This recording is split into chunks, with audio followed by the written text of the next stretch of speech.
안녕하세요. 좋은 아침입니다. 오늘은 민수기 16장에서 18장까지입니다. 자, 요즘 사건, 사고가 굉장히 많죠. 자, 16장도 또 아주 큰 사고가 하나 있습니다. 이스라엘 공동체를 아주 큰 충격에 빠뜨린 그런 사건이 기록되어 있거든요. 바로 고라의 반역 사건입니다. 자, 레위 지파 고핫의 자손이었던 그 고라는 루벤 지파의 다단과 아비람 그리고 이스라엘 가운데 이름 있는 지도자 250명과 함께 모세와 아론에게 반기를 든 거예요. 그들이 뭐라고 얘기하냐? 너희가 분수에 지나치게 행동한다. 온 백성이 다 거룩한데 왜 너희만 하나님께 선택받은 것처럼 높은 자리에 서 있는 거냐? 라고 얘기를 한 거예요. 어떻게 보면 그러니까 막 모든 백성들이 다 그렇게 생각한 것이냐 이렇게 얘기를 하는 거죠. 그럴듯하게 얘기합니다. 근데 이거는 평등을 말하는 것처럼 보이고 정의로운 주장처럼 들려요. 하지만 그 반역의 뿌리는 따로 있었습니다. 하나님이 맡기신 자리에 만족하지 못했던 마음. 예? 자, 모세는 이렇게 말합니다.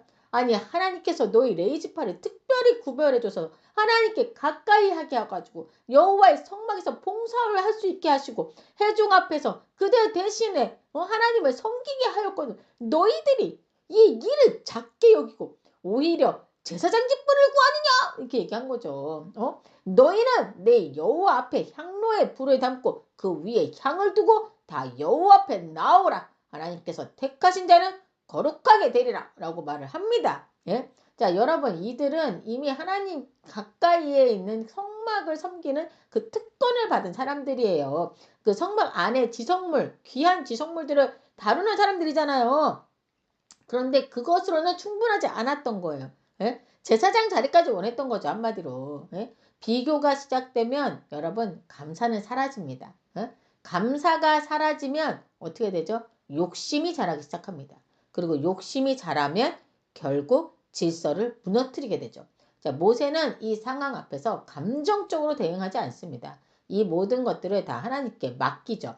자, 다음날 반역한 무리들이 다 모였습니다. 그때 하나님께서 말씀하십니다.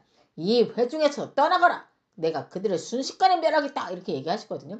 하지만 여기서 또다시 모세와 아론이 하나님 앞에 엎드립니다. 자기들을 죽이려 했던 사람들인데도 그들을 위해 중보를 하는 거죠. 진짜 가만 보면 진짜 리더는 이렇게 공격받을 때 드러나는 것 같더라고요. 결국 하나님은 반역한 자들에게 직접 심판을 내리시는데요. 와, 무섭습니다, 여러분. 땅이 막 지진처럼 땅이 쫙 갈라지면서 고라와 다단과 아비랑 그들이 있는 그 위치에 있는 땅이 쫙 갈라지면서 땅이 입을 벌려서 그들에게 속한 모든 것을 삼켜버렸다고 써 있습니다, 여러분. 또한 향로를 들었던 250명의 지도자들 있죠. 그 사람들은 하늘에서 직접 내려온 불에 의해서 죽임을 당합니다. 자, 이 사건은 매우 분명한 메시지를 주고 있는 거예요. 하나님이 세우신 질서를 거스르는 것은 결국 하나님께 도전하는 일이다. 이런 거죠. 자, 그런데 사건은 여기서 끝나지 않습니다, 여러분. 와, 진짜 놀랍습니다. 네. 바로 그 다음날 이스라엘 백성들은 또다시 모세와 아론을 원망합니다. 너희가 여호와의 백성을 죽였다. 이렇게 얘기를 하는 거예요.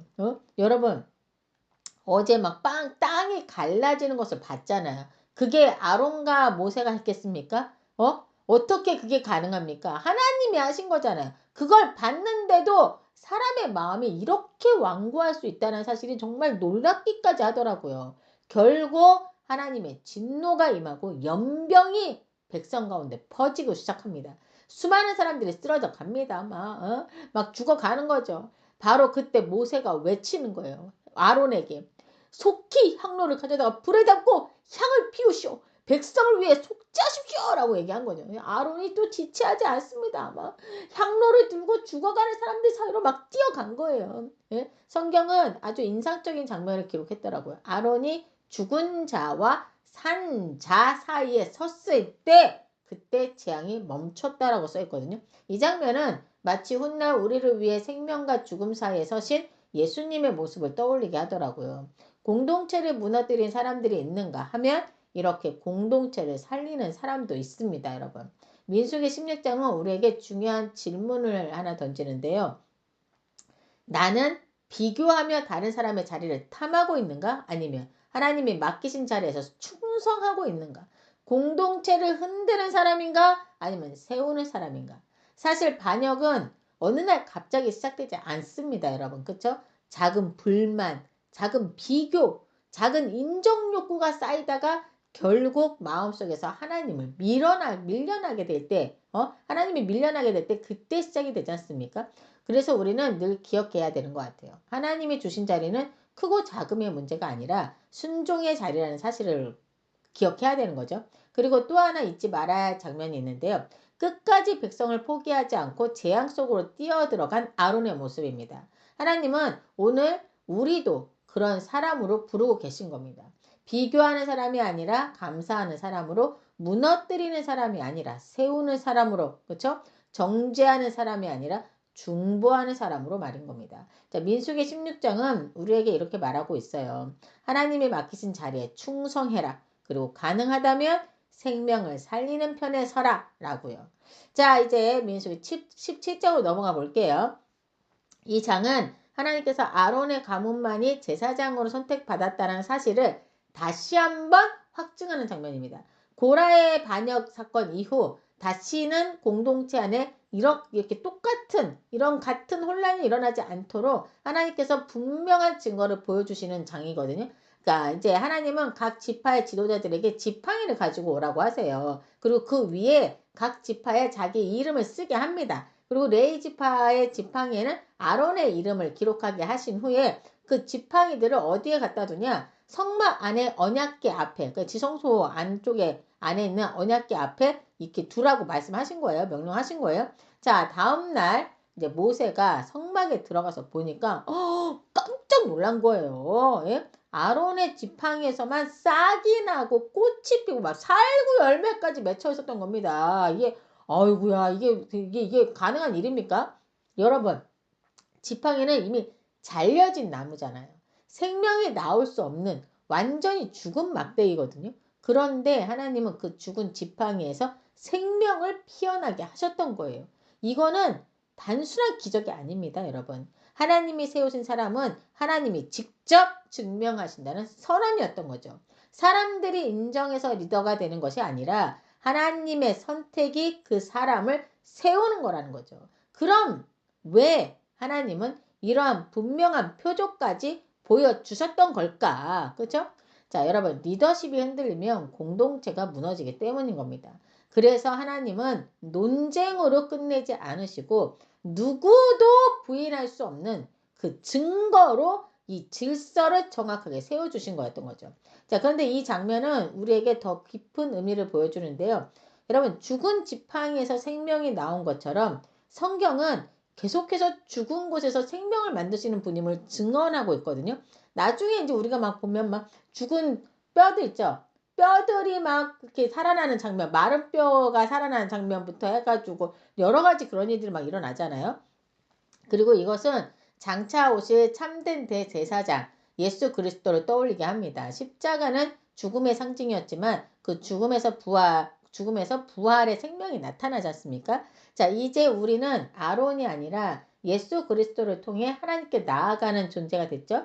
예수님은 우리의 영원한 대제사장이 되셔서 하나님께로 가는 길을 열어주셨지 않습니까? 자, 민수기 17장은 우리에게 이렇게 말합니다. 하나님의 선택은 사람이 증명하는 것이 아니라 하나님이 증명하신다. 그리고 하나님은 죽은 곳에서도 생명을 피워내시는 분이시라는 거죠.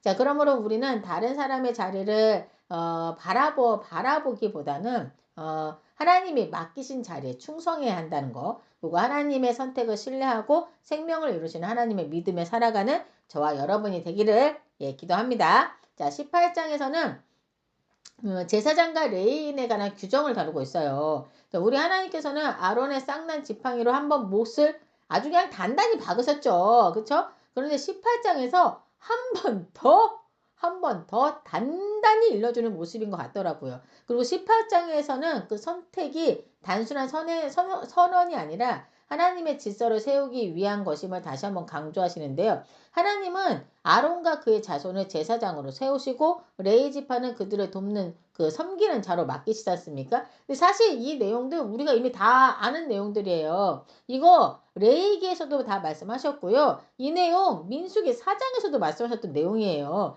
근데 또 말씀하고 있어요. 또 왜죠? 고라의 반역 사건 이후 하나님은 아론의 쌍난 지팡이로 확실하게 못을 박아두셨지만 오늘 이 18장에서 또다시 레위 지파별 업무를 그 임무죠. 임무를 다시 한번 말씀하시면서 확실하게 각자의 임무가 무엇인지 확립시키고자 하심이 아닐까. 그러니까 이 고라의 반역 사건이 그냥 컸던 거예요, 여러분. 큰 사건이었던 거죠.